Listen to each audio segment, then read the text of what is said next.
Kabupaten Hulu Sungai Selatan kembali menggelar gerakan sholat subuh berjamaah dan pengajian rutin subuh Rabu yang bertempat di Pendopo Bupati HSS. Rabu 16 November 2022. Seperti biasa, rangkaian kegiatan diawali dengan sholat subuh berjamaah, dan dilanjutkan tausiah yang disampaikan oleh Kiai Haji Mohyar dari BA. Dalam tausiahnya, beliau mengupas lanjutan tafsir dari surah Al-Hijr ayat 87.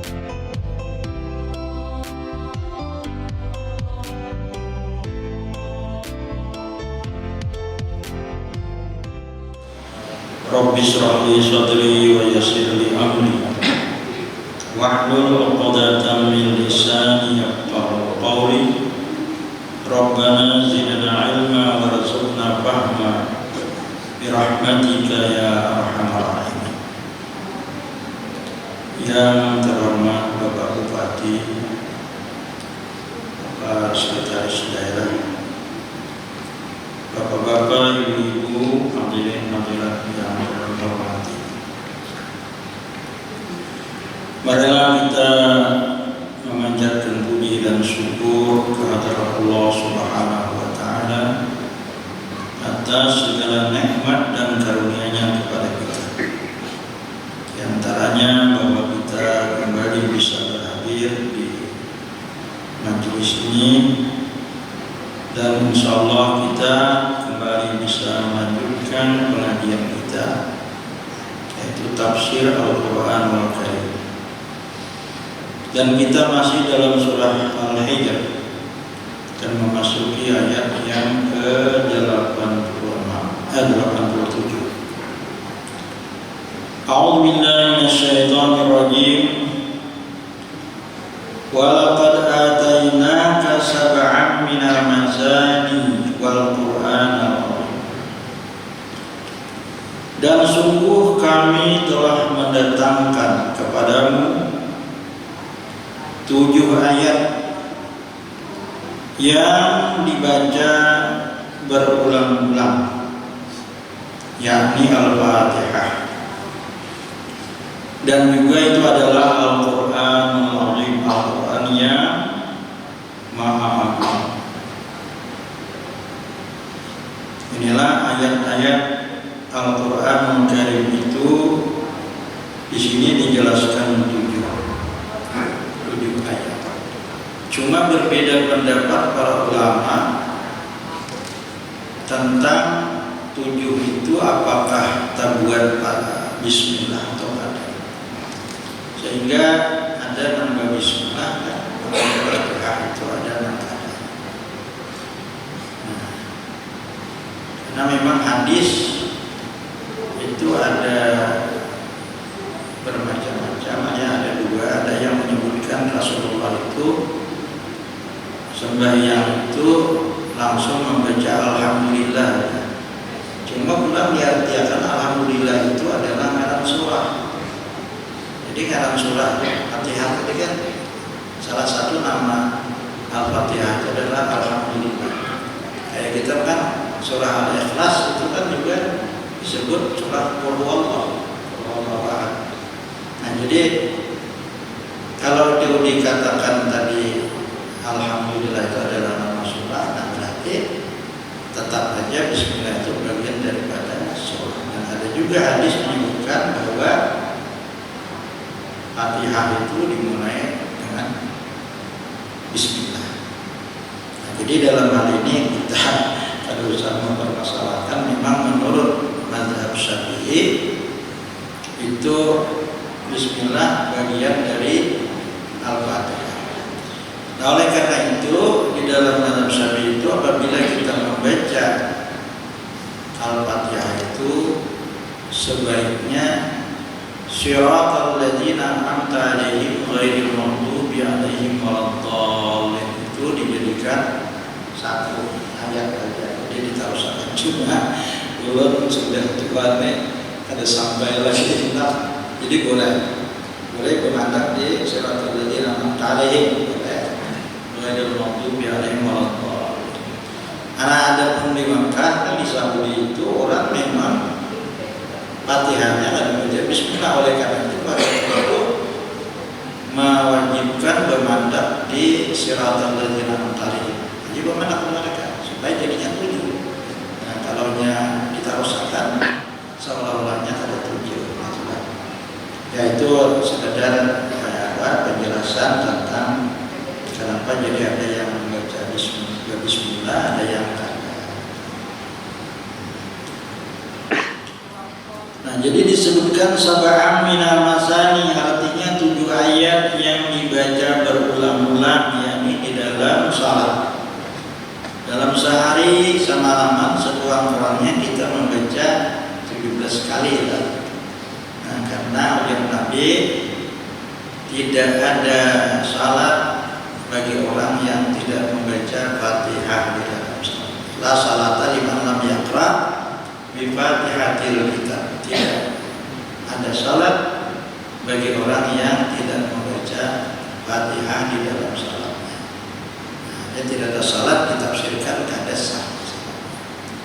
Tapi ada juga itu yang kada membaca apabila imam membaca, ada juga. Jadi imam membaca Fatihahnya, kita mendengarkan aja, jangan membaca, karena bacaan imam itu katanya bacaan makmum sama aja. Memang ada hadisnya itu bahwasanya ya Nabi jangan membaca lah di belakang punya. Nah, cuma apakah Nabi tamatin Nabi itu membaca Fatihahnya atau membaca ayat?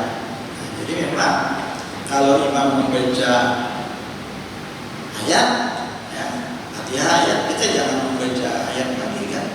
Jadi makmum kita cukup Fatihah. Jadi ada lagi hadis yang sangat jelas menyebutkan bahwasanya memang ada boleh membaca ayat kecuali tadi Fatihah. Jadi ada hadis yang tegas menyebutkan memang harus kita membaca Fatihah itu. Walaupun imam tadi membaca Fatihah dan membaca ayat. Jadi memang Fatihah ini adalah merupakan kumpulan isi dari Al-Quran. Jadi disebutkan Al-Quran itu terhimpun di dalam Fatihah. Dan Fatihah itu terkumpul di dalam Bismillahirrahmanirrahim. Jadi memang sangat wajar kalau dikatakan Bismillahirrahmanirrahim tadi bagian dari Fatihah. Kalau belum terus terang aja kadang-kadang Bismillah jadi tetap aja Bismillah kita. Hanya ada yang tetap mewajibkan Bismillah, atau ada yang menjadikan Bismillah itu sebagai sunat, boleh dibaca dengan berjamaah.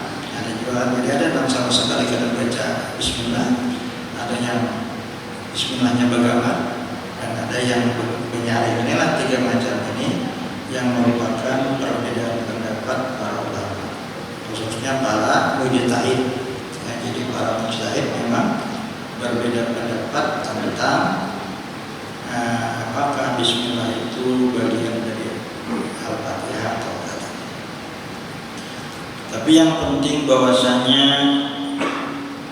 Fatihah itu adalah merupakan sari dari Al-Quranul Karim, di mana di dalam Fatihah itu terkumpul pembahasan tentang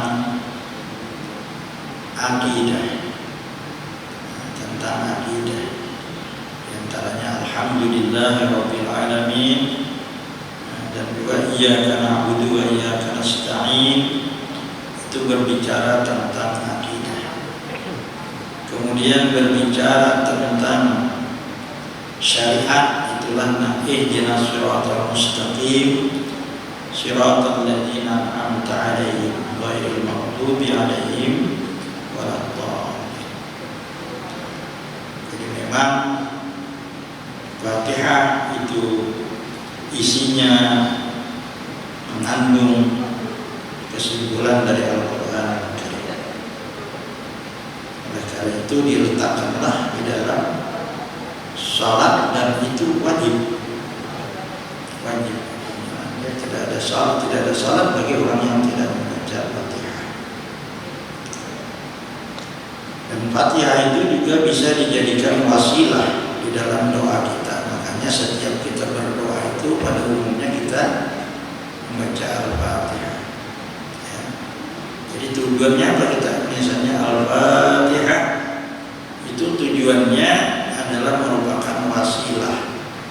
Wasilah itu adalah amal baik yang dilakukan untuk mendekatkan diri kita kepada Allah, yang dengan demikian itu diharapkan kalau kita berdoa cepat kabul.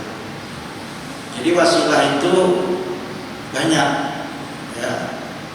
Wasilah itu banyak. Setiap amal saleh yang dilakukan, yang dikerjakan dalam rangka mendekatkan diri kepada Allah itu disebut wasilah. Gawiannya disebut tawassul. Jadi tawassul itu ya apa saja yang kita kerjakan. Jadi misalnya tadi baca Quran, baca salawat, ya, baca Quran itu macam-macam, ada Fatihah, ada yang apa namanya Fatihah 4, ada yang Yasin, ya. Pokoknya segala amal baik itu kita lakukan, termasuk bersedekah. Setelah kita bersedekah, kita berdoa, minta, kemudian termasuk misalnya puasa, karena ada Nabi kan doa orang yang berpuasa itu makbul. Nah, pendek kata apa saja itulah yang dalam Al-Quran disebutkan wa bataghu ilaihil wasilah. Tuntutlah kepada Allah itu wasilah, yakni amal baik yang mendekatkan diri kita kepada Allah. Dalam hadis disebutkan ada contohnya 3 orang yang terjebak di dalam Tuhan. Kalau ada ilham kepada mereka untuk menyebutkan amal saleh mereka yang ikhlas yang mereka lakukan, kemudian berdoa. Nah itu mereka lakukan. Yang pertama itu mengatakan bahwasanya dia itu punya 2 orang tua kawitan yang sangat tua, dan dia bertekad untuk kadang mendahulukan yang lain, baik anak maupun apa saja daripada orang tua. Jadi makan, minum, kedua betul-betul anak tidak boleh betul-betul. Dan itu dilakukannya demikian rupa itu tadi. Nah kalau itu ujiannya adalah aku lakukan karena mengharapkan keridhaan-Mu ya Allah, maka kitarakanlah batu ini. Nah, berkitar batu sedikit, tapi belum keluar. Yang satu, Allah, aku punya saudara sepupu bibinian Bungas, dan aku cinta sekali kepadanya. Aku ajak dia untuk melakukan dosa pelanggaran. Mula-mula dia ada mau, tapi kemudian suatu ketika dia mau dengan mensyaratkan diberi upah berapa? 120 dinar. Oh, bisa sedikit. 1 dinar itu 4 gram emas. Jadi 120 itu berapa? 500 lebih, 500 berapa? 20 kan? 1,5 kilo emas. Kembali ini maka itu banyak emas supaya banyak. Nah, kalau diberikannya, ketika akan berhubungan itu, si bibinya itu berkata, ittaqillah, takutlah kamu akan Allah. Janganlah kamu letakkan, janganlah kamu pakaikan cincin itu kepada yang bukan hak. kata kiasan. Janganlah kamu pasangkan cincin itu kepada yang bukan berhak. Nah, ya janganlah kamu melakukan ini karena kita belum menikah. Akhirnya laki-laki tadi sadar, langsung dia tinggalkan wanita tadi, minyak tadi, dan emas yang 120 dinar tadi ditinggalkan, dibayarkan aja. Nah, ya Allah, kalau ini aku lakukan karena mengharapkan keridhaan-Mu ya Allah, maka tolonglah kita akan tak kita lah begitu tadi, tapi belum keluar juga dari keluar. Nah ketiga ini, ya Allah, aku dahulu mau upah orang pegawaian, upahan banyak beberapa orang. Nah, semuanya sudah bayari upahnya kecuali saya itu mungkin belum. Ini kada ambil, dan langsung klik, langsung ada lagi dicari kada. Awas beberapa tahun, kemudian datang rupanya ini lebih sakit kalau lagi ada duit, datang menagih. Jadi jadinya biar manfaat tuh, nah ikan lihat tuh nah, unta, sapi, kambing, bahkan penggembalanya yang budak itu upah itu soal. Nah ternyata upahnya tadi dikelolanya, dijalankannya dan berhasil. Nah mungkin harganya saya tidak ada sampai seekor kambing kira-kira. Nah katakanlah seekor kambing kemudian tetapi berkembang menjadi sangat banyak.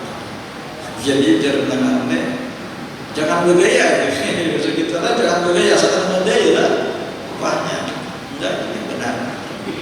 Akhirnya dibawanya tanpa meninggal satu ekor pun dibawanya tadi itu tadi memang karenanya ikhlas. Jadi memang ya sesuatu yang baik yang kita lakukan dengan ikhlas itu memang bisa menjadi wasilah tadi supaya kita di dalam berdoa itu cepat dikabulkan Allah. Cuma kadang-kadang orang salah mengartikan wasilah. Wasilah diartikan dengan meminta kepada selain Allah. Nah, itu bukan wasilah, itu namanya istighasah bi ghairillah, minta tolong kepada selain Allah. Itu sudah di kantornya oleh Al-Quran, oleh Fatihah tadi apa? Iya karena abudu wa iya karena nasta'in, hanya kepadamu ya Allah kami menyembah. Jadi bentuk persembahan itu hanya untuk Allah. Jadi jangan bikin persembahan seperti apa itu, sesajian, memanas, itu persembahan kepada selain Allah. Itu adalah dari agama-agama lain ya kan. Nah, jadi ini yang disebut dalam kitab Al-Qur'an itu kan namanya apa itu?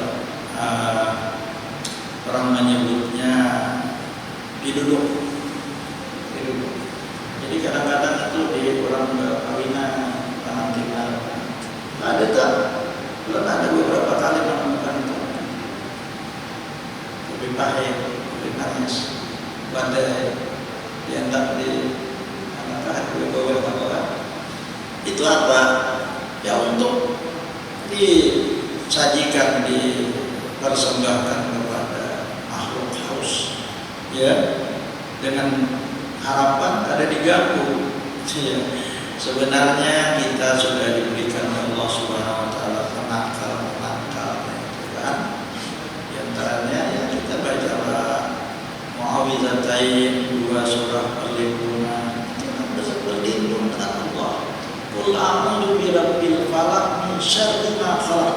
Katakan wahai Nabi, aku berlindung dengan Rabbil Falaq, Tuhan yang menciptakan dan memelihara alam ini. Min syarri ma khalaq, dari segala kejahatan yang diulah, yang digawe oleh yang diciptakan tadi. Jadi kita itu berlindung dengan yang menciptakan, bukan berlindung dengan yang diciptakan. Kita berlindung dengan yang menciptakan.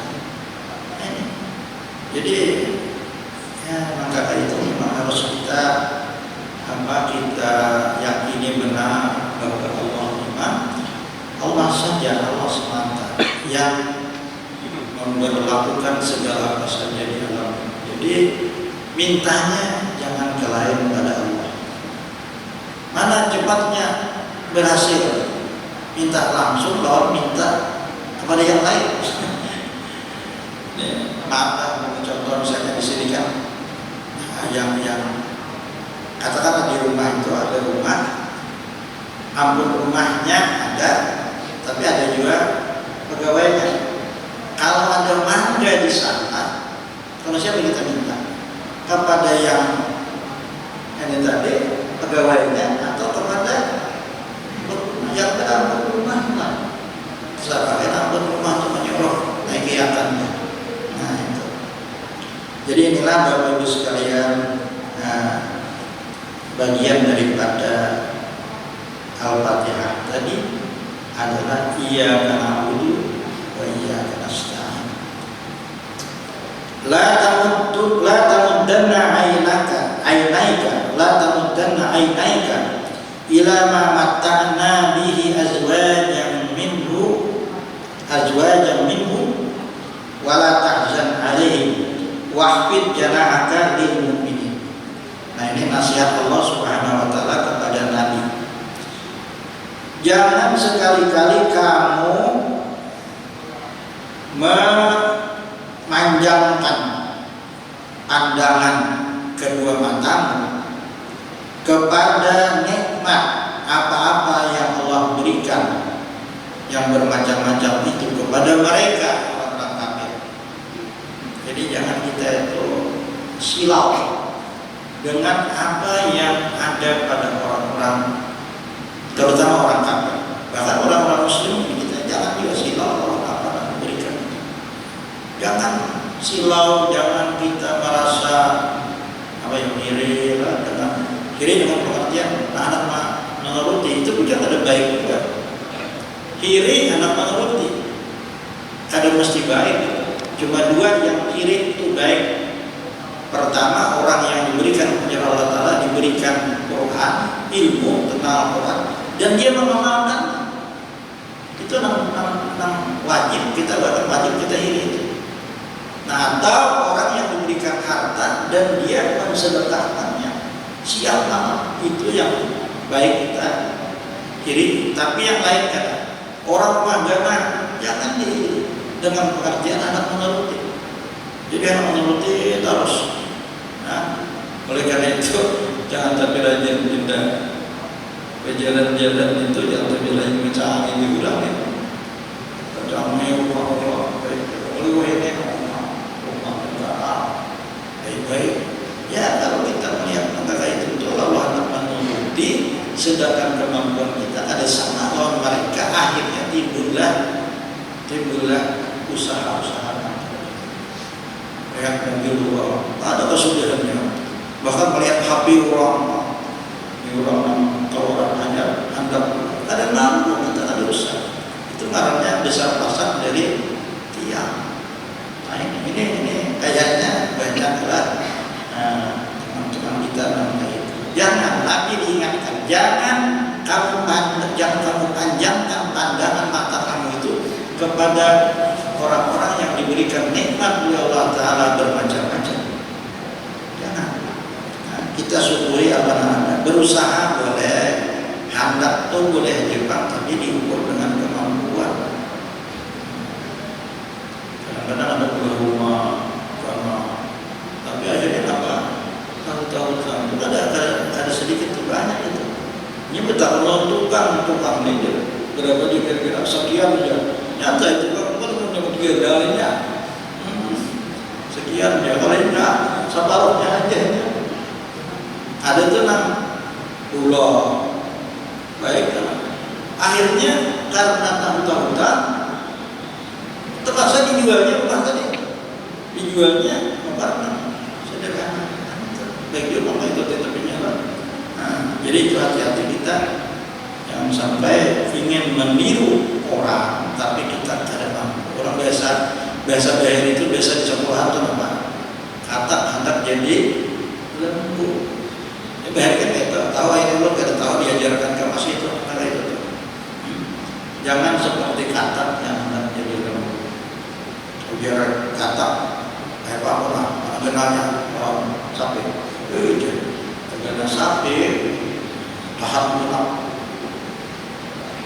genap, hebat ya, belum lagi.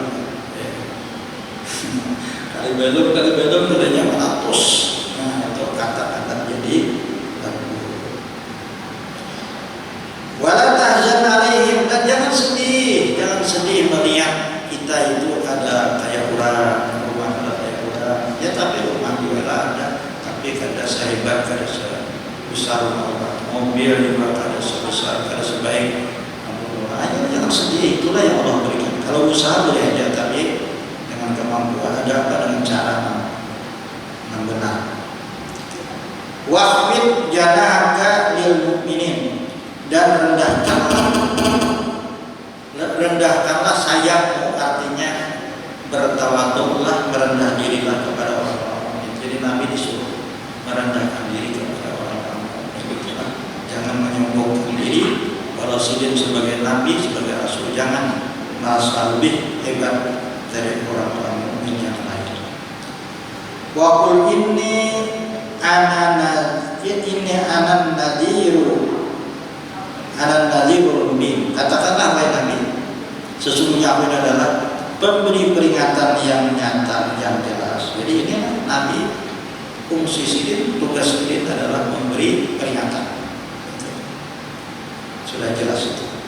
Kama anzalna 'alal muqtasimin, sebagaimana Al-Qur'an itu telah diturunkan kepada orang yang membagi-bagikan, memisah-misahkan antara yang dikehendaki. Jadi orang-orang Yahudi itu kitab mereka itu mereka pisah-pisahkan. Artinya maksudnya nama cocok belum liur dipakai, nama ada cocok ditinggalkan. Itu orang-orang Yahudi dan orang-orang Nasrani. Jadi kita sebagai orang Muslim, orang mukmin, jangan seperti itu. Seluruh isi Al-Quran harus kita laksanakan, kita ikuti semampu-mampu kita. Jangan ditinggal, laksanakan dipakai. Itulah inilah Bapak Ibu sekalian yang kita pelajari pada kesempatan malam atau subuh ini. Mudah-mudahan ini bermanfaat bagi kita. Salah dan khilaf mohon maaf. Billahi taufiq wal hidayah. Assalamualaikum